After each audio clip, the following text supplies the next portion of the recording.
welcome back to the podcast. Today I am joined with Lauren Spencer of Divine Reality, and I'm going to kind of tell you a bunch of things that she does. But as I was just saying to her, I am not even 100% sure what all of these things are. So I will hand over the reins and ask her to kind of give us a better introduction and do more justice to her story than I can. But Lauren is a mental health therapist, a yoga teacher, a Reiki master, and you're going to have to help me out with a Watsu practitioner. I don't Mhm. know what that is, and a Mayan abdominal massage. So Of you're going to have to tell me. And then you course. do have like programs that you do as well, right? And you run women's retreats as well, which is awesome. And I'd love to hear about those. So over to you, Lauren. Thank you for joining me today. Yeah. So good to be here. So Watsu is water aquatic body therapy. Essentially, you put floats on somebody and you float them in a warm pool. You open up their body, you open up their spine, you help them to relax and really drop into a deep, relaxed, and restorative state. It is, I mean, really healing on so many levels, but especially for you know, people who might have mobility issues, people who might just have a hard time like stretching and opening their body, releasing, relaxing. So facilitates a lot of that, as well as the Mayan abdominal massage. So that is work with with the whole belly, not just the pelvic floor, not just the womb, working with the digestive tract, working with the vagus nerve, working with the womb and the womb placement to help with fertility, menstrual cycles, and even just a woman to feel in touch with her belly and her body. Okay, Um, amazing. So tell us a little bit about like how you got into what it is you do, because you really do so many things that feel supportive. Yeah. Yeah. So I started off with my master's in counseling. I got into yoga and Reiki and was really working with something I call yoga integrative therapy, like integrating yoga with body work. And then it led me into the path of I was doing women's circles and just really enjoyed working with women and felt that we needed to just revamp our sisterhood, felt women's leadership really being on the rise, a lot of female entrepreneurs, a lot of women just benefiting from coming together, sharing, relating, talking. And so, yeah, that's where that journey I love began. that. And don't you feel like I was actually just having this conversation with another business owner this morning. Don't you feel like that connection is on the rise again? Like women really are looking for that type of connection? Yes, so much so. Yeah. In Yeah. every kind of circle, right? Like friendships, business, so many areas. We benefit from that actual in-person connection. Yes, so much so. I think we've been unfortunately like disconnected under Mhm. so some programs that I do, one of the programs I do is healing the mother wound. So I've done a lot of studies in the woundings in the feminine line, and Okay. in particular that leads into woundings in sisterhood, right? So I just Mhm. think we're coming together in a whole different way now where we're supporting each other, supporting each other's brands and businesses and dreams and voice, and it's just really beautiful to see. And That is. um, I yeah. once did a Reiki session, this was years ago, and she told me that I was once a witch. And one of Ah. the reasons that I had trust issues, which I'm like, I don't even know that I have trust issues. But she was like, one of the reasons you have feminine trust issues is that you were burned at the stake or something along those lines from by like other women. And I was like, oh, that's something you don't forget. No, not at all. Not at all. And that's a really common piece of, I know, part of our topic today is feminine leadership, right? And balancing that with masculine energy, but that the voice, using your Mhm. voice, expressing yourself because there's been that suppression, or in this case, even being burnt at the stake. In our history, we can suppress out of fear and Mhm. what will happen if I speak up and shine really bright and share my big voice with everyone, or even some of my witchy side, right? Yes, yes, totally. Totally. Yeah. Okay, I guess like that was probably the perfect intro to the main topic that Yeah. we wanted to talk about today, which was feminine leadership. And you are the expert, and I'll just kind of chime in and ask questions along the way because it's definitely something like that I've explored both sides. And I do have, I wouldn't say a deep understanding of feminine versus masculine leadership, but at least I do have some type of understanding. But there may be some listeners that don't necessarily. So could you start off by explaining what the difference is between the two? Of course. Yeah. Yeah. So how I break it down, I'm going to look at it first, starting elementally. Mhm. You mentioned that I do a women's retreat. I talk a lot on this retreat about feminine leadership. It's called Women of the Waters. And so there's that water element, that element of fluidity, of creativity, of being in the flow with life and moving with life, right?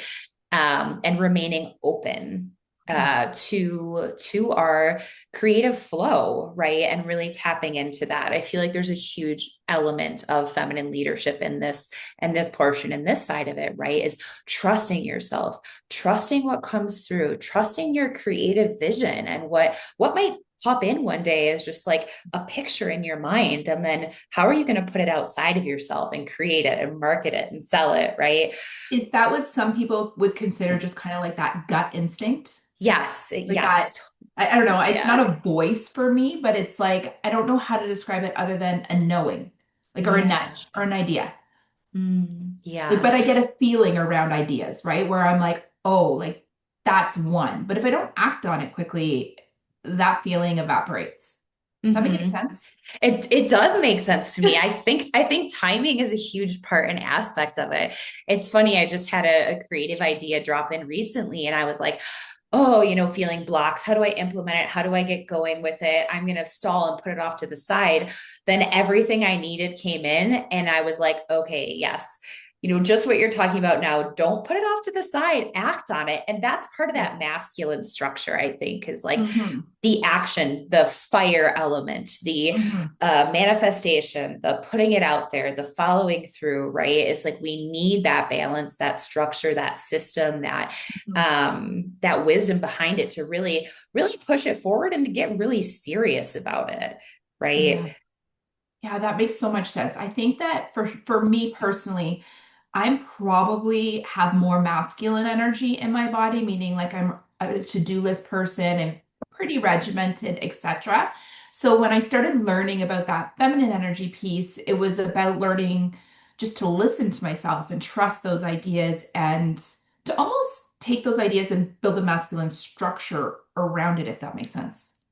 Yes, exactly. Yeah, I think that is exactly what it is like really tuning in, connecting with your emotions, your creativity, your sense of like you said, your sense of your gut and your intuition and your felt sense. Okay, an idea came in. How does this feel? How will this look? Let me get the vision for it and then let me put it in a masculine structure and get it out there in a way that's digestible for people, right?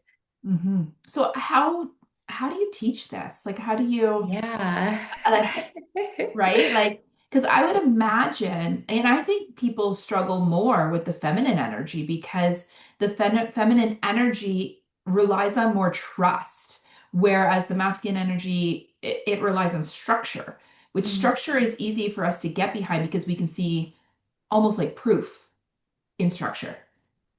Yeah, I love this question so much.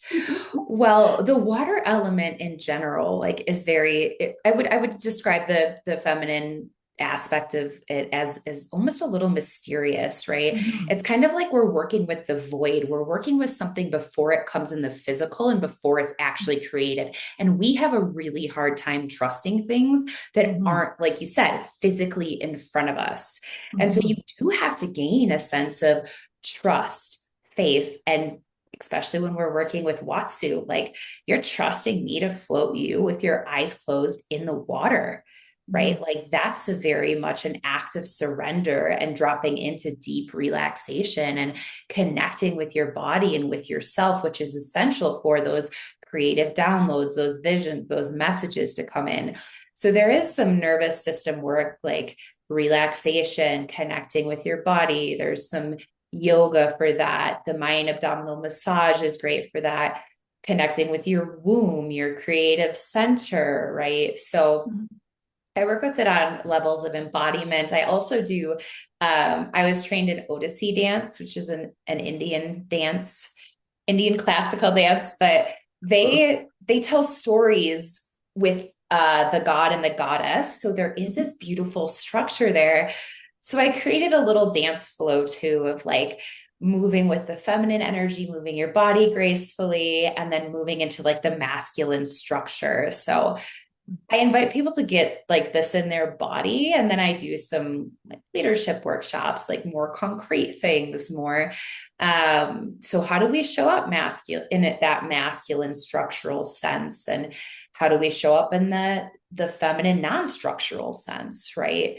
And to kind of weave that through the workshop to give them, more of a cognitive idea of what we're embodying and seeding in when we're doing some of the embodiment work, right? Mhm. Mhm. And is it really just like about learning to trust those nudges? Because there's a lot of Um, overthinking. Like I'm just yeah, like, let's even yeah, just look at it from a yeah. business standpoint. There's a Mhm. lot of overthinking that happens. So can you almost overcome some of that if you trust that in like that women's intuition? Yeah, I think if you learn to quiet your mind, which is what a lot of that nervous system balancing is about, is if we learn to really quiet our mind and get into our body, I do believe we can override some of uh the constant thoughts because our mind isn't really getting us there. Don't get me wrong, we can have ideas and thoughts and things come in that are beneficial, but I don't think they'll ever come in the place of overthinking. Right, because the Yeah. overthinking is more, and I don't remember what the exact saying was, but I remember someone once saying, and maybe it's in a book or a podcast or something, they were saying like fears are not the same as intuition. Hmm. Meaning, like when you're on red alert, let's, for instance, my kids near the lake, me being afraid of them drowning is not the same as like an intuitive nudge, Hmm. Yes, totally. Exactly. which I thought was Yeah. so interesting. So, like, I think a lot of times we think we're having these intuitive nudges, but it's more it's fear. Mhm. Yeah. Yeah. And you can feel how it is different. I think you described it earlier really well when you said, is it just about trusting that nudge? Right? As Mhm, an intuition feels like a gentle nudge where fear is really destabilizing. Like mhm, it feels loud, right? mhm. Um, It feels powerful. In yeah. fact, it feels more powerful than a nudge, I think. Ah, yes, great point. Yes, it does feel a lot more powerful than a nudge, which is why you have to subtly attune to a Mhm, whole different frequency in this work, mhm, right? One that's like subtle and underneath the surface, right? I can't tell you how many times I'll be going to leave the house and I'll get a really subtle nudge, grab this, grab that, grab mhm. this. And I'll question it like, what? I don't need that. What? And I'll need it for some reason, right? Oh, Um, I know I need those kinds of nudges. they do help. They do help, especially with kids. They Yeah. do. Grab a hat. One of the things I do is I like if I'm working through something in business, let's say I wanted to make more money, like a specific amount or whatever. I kind of when I go to bed, because I find that that's one of the quiet times. And so I think of it like prayer in a way, but it's not really prayer because it's just really me laying quietly. And I'll just say, like, I'm open to some ideas for how to bring in this money, or I'm open for ideas of ways I would love to work with clients, or something like that.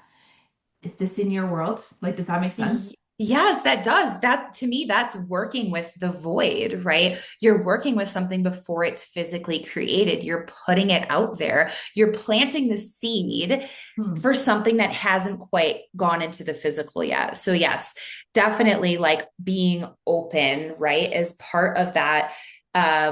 Being open, being regulated too, is part of Mhm. that feminine leadership piece, I think, is like, I am open and I have space for this kind of money to come in. And that's where I start with the seed plant, and I will follow the ideas through with this masculine structure, right? Mhm.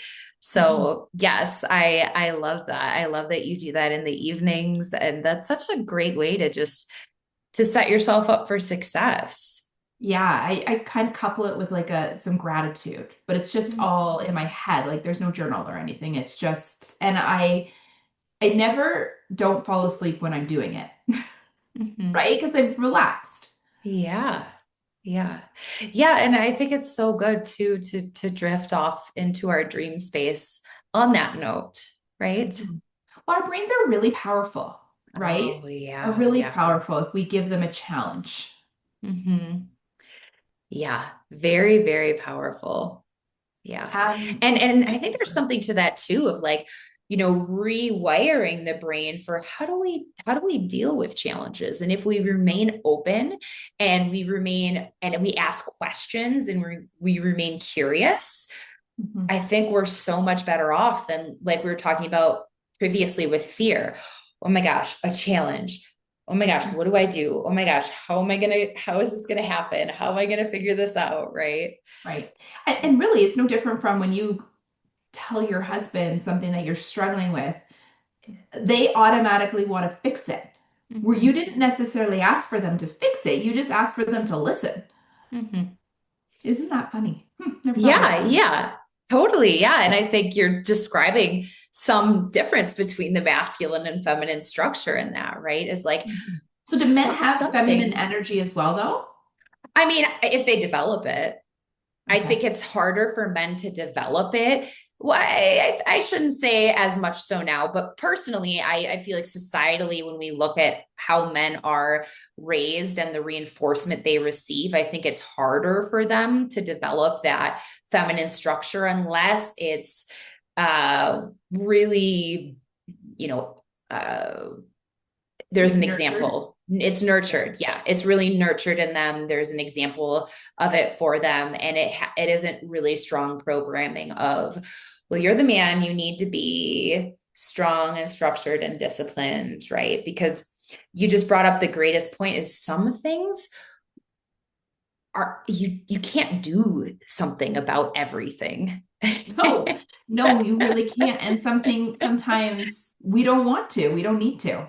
Yeah, yeah. And that's the beauty of it. Thank God we don't have to do something about everything. Sometimes we can just hand it over and, oh, I wonder how this is going to unfold. Yeah, Or we'll see. yeah, yeah. So for any business owners that are kind of just like starting to understand this piece Mhm. or really asking themselves how they can, I don't want to say like maximize both sides. That doesn't necessarily make sense, but I think you'll know what I mean when I say that. What kind of advice would they give them for places to start, or would you give them for places to start? Yeah, I would recommend following your passion, your joy, what lights you up. I guess it depends on where they're at within the business realm. Like, do you have an idea yet? Have you structured your business yet? Right. Or are Mhm, you just getting started and you have no idea where to begin? mhm. For me, it's Let's always, pretend they have an idea, yeah. business kind of, Okay. it's at least started a little bit. Totally. Totally.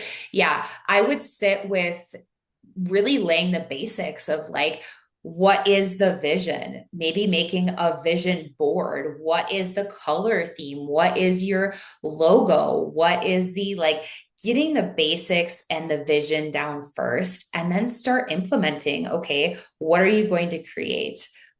How are you going to market this creation? How are you going to get it out to the world? Right? Is like kind of working with the water element of the fun aspects and then the structural elements of like, okay, what am I selling, where am I selling it, and how am I selling it, right? Right, because we can live in that idea phase forever and have Right. oodles and oodles of ideas, but it's not a Mm-hmm. business until you actually take action.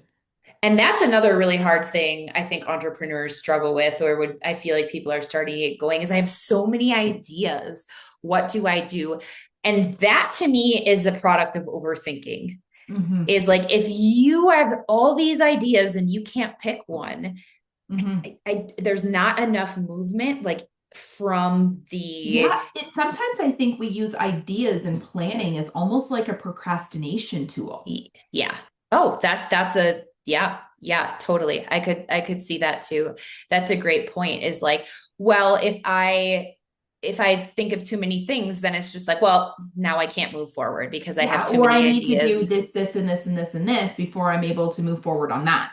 Yeah, yeah, And yep. it's like you can spiral on that forever. I have a client and she even calls herself on it too, but Uh-huh. she's this is where she lives, is like inside the ideas and inside the planning. Um, but lists don't make you money. Right. And so that's missing a lot of those masculine structures, right? Is Mhm. like that's too much in that feminine space of idea, creativity, when it's like one step at a time, one thing at a time. Mhm. I think there is something to perfect something well, Mhm. right? Perfect that one thing well, and then you can move on, right? Right. But you need to have something out there in order to perfect it. Mm-hmm. Exactly. Yeah. You have to have it, right? Yeah. Like Otherwise you you're, can't make yeah. something better if you haven't done it a first time. Yeah, yeah, yeah. Yeah. And sometimes Um, it's best to just especially as a new entrepreneur, get it out there and just feel the vibe from there, right? yeah. Like notice how many And people that's you probably where you attract. need to Yeah, trust that intuition to know what that next step is going to be. Like, I think we sometimes have to start up the staircase without being able to see what that next step is. totally. Yeah, yeah, yeah. And I think so many times too, that next step doesn't come in until that first step is made. And then Yes. the next step will come in, and then it's the Mhm. next step, right? And that's why it's such a balance of like trusting and leaping and trusting yourself and your vision and your product. And I mean, it's some of the best soul work, right? It's Being yeah. an entrepreneur is not for the weak of heart. Like, it is a ride. Yes, I would agree. Like, you Such a really have to ride. do, like, I've often heard this saying, like, that your business will only ever be as strong as like the personal development work that you do as well, because like you have to do a lot of growth inside of yourself in order to for a successful business, in my opinion.